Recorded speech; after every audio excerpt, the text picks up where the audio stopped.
Life as a New York baseball fan has been pretty interesting the last 2 weeks because the Mets in one day, they got Francisco Lindor and Carlos Carrasco. Fast forward about a week later, the Yankees answer back by re-signing DJ LeMahieu and going out and getting Corey Kluber, but both teams are not done just yet. The Mets are apparently in talks with Brad Hand, Trevor Bauer, George Springer, and then the Yankees, if they actually complete this trade, which in my opinion is a little tough to talk about, but we'll deep dive into it in just a second. But if the Yankees can get Luis Castillo in that rotation with Garrett Cole, Corey Kluber, I'm not sure if Tanaka is going to be back, but if Luis Severino comes back healthy, that is a crazy 1-4 punch.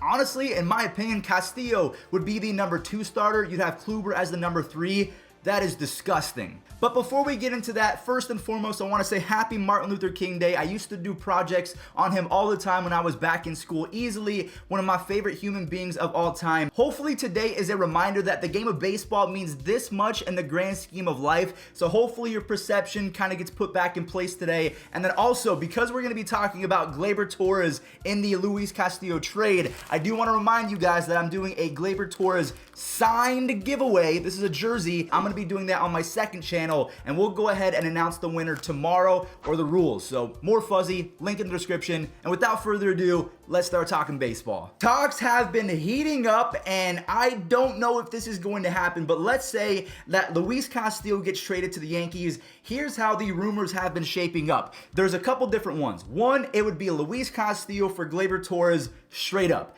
This is something that is causing a lot of conversation and debate over on Twitter because a lot of Yankees fans are saying, yes, I would do it. And then the other side, it's pretty much 50-50 saying, no, Gleyber Torres has way too much potential. We're not going to flip him for one single player. The counter argument, in my opinion, hear me out, okay? The Yankees, if you look at their lineup, it is absolutely stacked. I can't take anything away from them unless we're talking about runners in scoring position and strikeouts. And also, if you take a look at the lineup, you see right-handed hitter, right-handed hitter, right-handed hitter. That lineup is far too dependent on the long ball. And when you have guys, 3 through 7, 3 through 8, that all they do is either hit home runs or strike out, that is going to be a problem when you come to the playoffs because you're facing nasty pitcher after nasty pitcher. So if you're not having contact guys, or if you can't really interchange your lineup with righty-lefty, switchy, righty-lefty, it's going to be a problem, as we saw in the playoffs just a year ago, because the momentum was killed by strikeouts. Luke Voit, strikeout machine.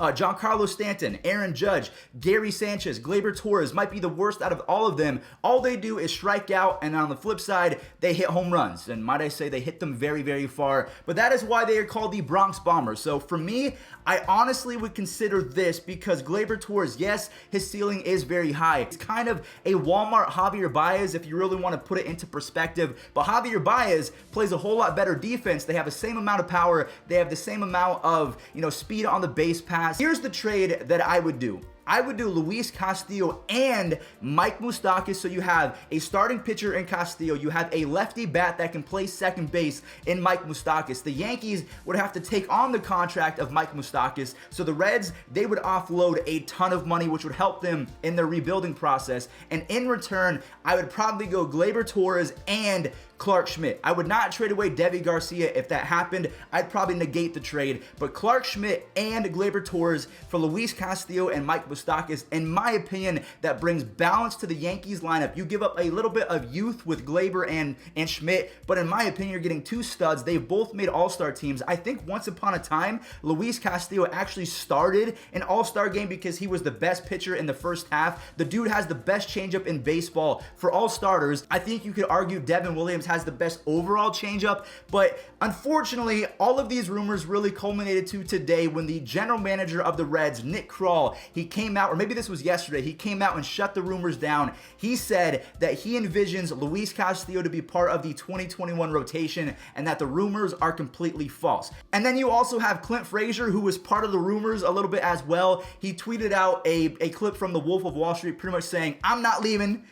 So I thought that was a lot of fun. If you don't follow Clint Frazier on Twitter, honestly, I would highly recommend it. I wish that he was back on the Indians because one, he's good at baseball, and two, he's a lot of fun. He's got some swag to him with the Jordan cleats. But that is the Gleyber Torres, Luis Castillo trade in a nutshell. So if you're a Yankees fan, please let me know, or even if you're a baseball fan, please let me know in the comment section down below. Would you do one of two trades? One, Luis Castillo for Gleyber Torres straight up because the Yankees, because the Yankees are getting a stud pitcher in return, but they're giving up some youth? Or would you do the trade that I would recommend, Castillo and Mike Moustakas for Gleyber Torres and Clark Schmidt? To me, that is a win-win for both squads. You get some balance in that lineup for the Yankees, and could you imagine Mike Moustakas at Yankee Stadium? Also, speaking of players that would do really well in Yankee Stadium, Luis Castillo is used to pitching in a hitter's ballpark. So the fact that he is already accustomed to giving up the long ball occasionally because the ball just flies there, to me, he would be great as a member of the New York Yankees. And then also one more thing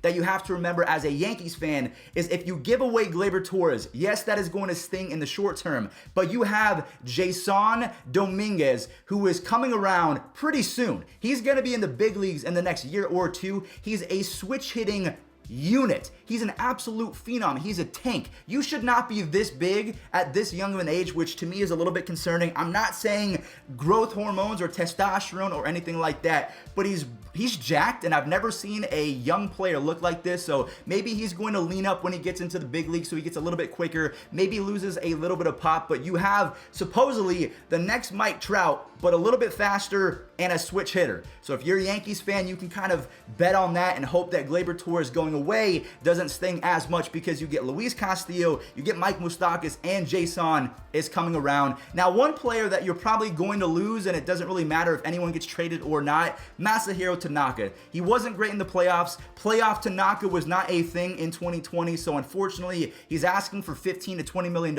That's not going to happen. I assume he's going to go to Japan, because to me, he'll be able to get the bag. The people of Japan love him. I think that makes a lot of sense, but if you're a Yankees fan, prepare for the worst. Tanaka, everyone loves him. He's most likely not going to be on the squad, but if I'm wrong, I hope I am, because I love him in New York. Also, one more player that I want to talk about, George Springer. Apparently, reports are coming out that his decision will be coming in the next week. So whether he's going to the Blue Jays, whether he's going to the Mets or the Angels, any other team that is interested, we should know by the end of the week, and I'm hoping so, because there's nothing to talk about. Again, I'm trying my best to pump out these videos for you all, but sometimes I wake up, I look for an hour, and I can't make a video, so my bad. But today, obviously, the rumors are rampant. Today's video has been amazing so far. And then last but not least, Archie Bradley, the brand new Phillies. Maybe he's middle relief, maybe he's long relief. I have no idea just yet, but he just joined the squad, and he's already campaigning and leading the movement for the Phillies to hashtag sign JT. It's awesome to see. The fact that he loves baseball so much, honestly, if he's pitching, I'll stick around a little bit longer, because he puts so much effort into the game that I want to go ahead and intern, watch him pitch, and kind of show some support. So Archie Bradley, I like you, man. I like the fire. Thank you all so much for watching. Remember, head over to More Fuzzy for this Gleyber Torres jersey. We'll talk about it tomorrow in a video on More Fuzzy, so I'll see you all there. Stay safe, and remember, love you guys. Honestly, it might be a little cheesy to say that, but love you guys. Happy MLK Day, and stay safe.